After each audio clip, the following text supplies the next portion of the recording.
চতুর্থ শ্রেণীর শিক্ষার্থীরা, তোমাদের গণিত বইয়ে 33 পৃষ্ঠার 12 নং বলা আছে, একটি পার্কে একটি বটগাছ ও একটি পাইন গাছ আছে। 150 বছর পূর্বে গাছ দুটি বয়সের যোগফল ছিল 2961 বছর।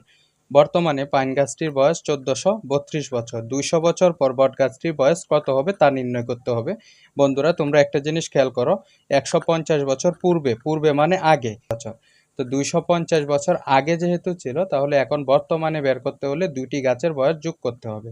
150 যোগ 150। 150 বছর পূর্বে গাছ দুটি বয়সের যোগফল ছিল 2961 বছর। সুতরাং বর্তমানে গাছ দুটি বয়সের যোগফল, বর্তমান মানে এখন, 150, এখানে দুইবার যোগ করতে হবে। 150 যোগ 150।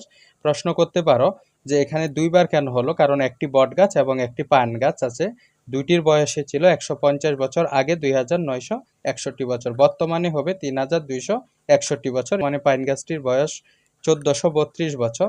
সুতরাং বট গাছটির বয়স হবে, এখানে যেহেতু দুটি বয়স আমরা পেয়ে গেলাম, পান গাছ এবং বট গাছ, তাহলে এখান থেকে পাইন গাছের যে বয়সটা আছে ওটা বাদ দিয়ে দিব।